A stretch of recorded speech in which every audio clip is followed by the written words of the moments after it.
Question in the front here. Drake.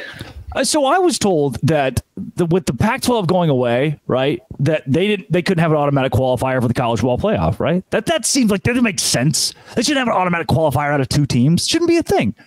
But then when we met during the national championship to change that, move it around a little bit, do a 5+7, it didn't happen. And Kirk Schultz, who can veto this whole thing, the Washington State president, probably isn't very happy with the idea that his team, who is in the Pac-12 for the next 2 years per the NCAA's grace period, won't get an automatic qualifying bid. Robbie, what I'm saying is we've delayed this process of 5+7 long enough.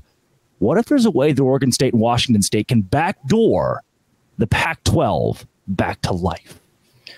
That's interesting. I need you to explain how they can do that, though. Does it mean just absorb the Mountain West? Does that mean they just sneak in, find a way that they can have that loophole that even though they are like a 5-7 team, they can still sneak in the playoff because they technically are a power conference? What are you saying? Here's what's weird. There are multiple ways to skin a CAT. You know what I'm saying? I don't know how good lawyers are locked so I don't know on, what you just said.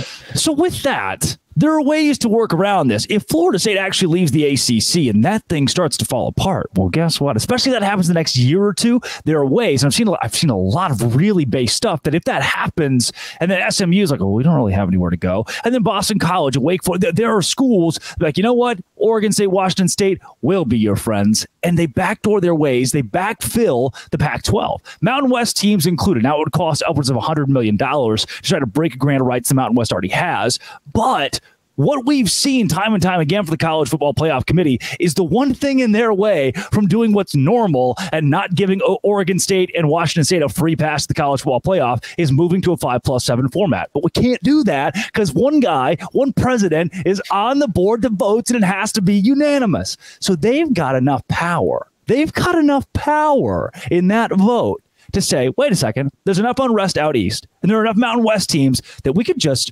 still be the Pac-12, with or without George Kliavkoff, by the way. But this is, the more that I read about this, the more that I think that kind of makes sense. Definitely. Also, what is George Kliavkoff like doing these days? Well, yeah, he's still the commissioner of the Pac-12, by the way, which I find very interesting. He just right as we're talking right now, this is just still his job. Yeah, and this is a situation that kind of makes my head swim just because I don't know the logistics and everything that will make this work. I don't know if anybody does at this point. Yeah, and if Oregon State and Washington State can make this stuff happen for them, awesome. That is good for them. But I do not know. I don't know what the future of that is going to be whatsoever. And I think this is where I need you to convince me. That's what is going to happen. And that's why I come to you, on the day of my podcast. Not just to convince you, but to bring you this idea, arbiter of truth, and understand, is there a way? Do you think this is good? Do you think we need to salvage Oregon State and Washington State? Is it worth having these conversations about how those two teams can survive in college football? I mean, I think everyone should want to survive, and every school we should want to have. But are those the schools that, I don't know. That's really that's a really good point. And it's who deserves to be saved in college football? Because it seems like when you talk about the Group of Five, or you talk about the Mountain West, or you talk about Conference USA, or in everything like that, nobody cares about those schools. And I'm not saying I don't care about them. It just means those are the schools that's all right, you don't get us the ratings that we want, so we don't necessarily care about you. And that is really damaging. But also, this is a sport that has completely, fulfilled the wishes of all the riches here. This is why we literally use the term blue bloods, because those are the ones that technically separate themselves from the rest of everybody. So Oregon State and Washington State, if they want to use this power, good for them. But also, I agree.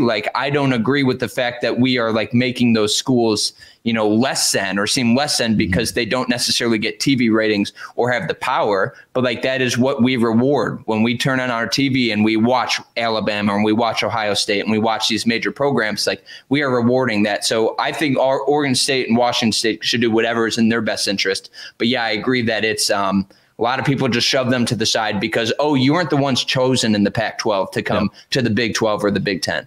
And we've decided every offseason we decide that Memphis isn't good enough. We decide that USF isn't good enough, or UA or Fresno State, or Boise State. And so this is nothing new. This is nothing new. Teams getting left behind in college. Look at Rice used to be a power team in college football. It is not anymore.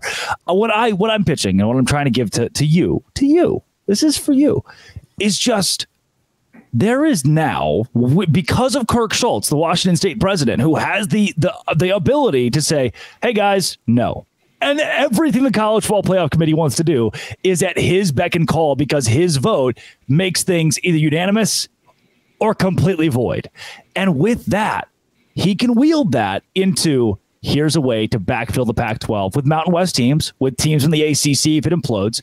There's now a path that's become clearer, in my opinion, that is less of Washington State, Oregon State to the Big 12 and a massive ACC merger, which I've heard people bring up, and instead more of, backfill Pac-12 alive.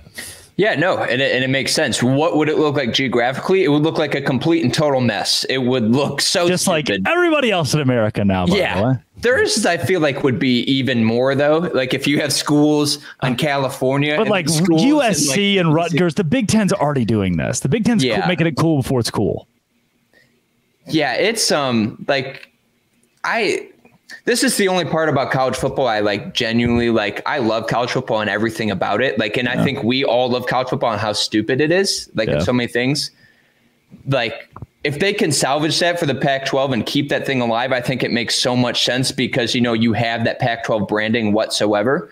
But I think in terms of like what the sport is now, it makes no sense. Like think about it. Like even like Oklahoma and Texas are considered Southeast. The Southeastern Conference, they're not Southeast. Correct. Like if you just look at a map, it's not there. You look at the ACC, the Atlantic Coastal Conference, SMU. Like none of this stuff makes sense whatsoever. No. And I feel like we're in this really strange transitional period. But if they can save the Big 12, or not the Big 12, the Pac-12, good for them. Hi, I'm Robbie. Is the podcast you host? Tell me more. Yeah, so it's a show where I talk about all things college football. This is some breaking news, but the next episode, I'm going to discuss how Mike Gundy is maybe the most underrated college football coach of all time. So I love what I'm doing with this series right now, and thank you for giving me this platform to discuss it. This is where I like kind of, you know, talk about things in college football and college sports I really love, and then break it down in a way that is funny and humorous, and also try to be the John Oliver of YouTube, and not of YouTube, but of college sports. So I appreciate you having me on and letting me talk about that, even though I probably rambled a whole lot on a bunch of nothing that last segment. If you go, I felt as though that last segment was my opportunity to try to piece together this beautiful puzzle that is Washington State and Oregon State. And I think I made sense. And for that, I thank you, Robbie. I don't know what you did, but it made me feel good. No, I the fact is, like, you and I have had arguments about Oregon State and Washington State and like if they're going to the Big 12 or Pac-12 or not. But I do think you kind of solved it right there. And I think, they should put me in charge. They should make me the commissioner of the college football. That would be big. You know what? I feel good, and I feel good. You can feel good because of Robbie, too. He'll make you feel good. And Hi, I'm Robbie, the podcast on YouTube. You subscribe, and you will be happy. I'm just going to put it that way. I subscribed, and I've been happy ever since. Dude, there's a lot of promises I have to give now. Come back Monday. We'll be here on the Locked On Big 12 thing that we do. This has been and always will be Locked On. Thanks for making it your first listen every single day. Make your second listen Locked On Robbie or whatever it is. Dose Grande. Locked On Robbie.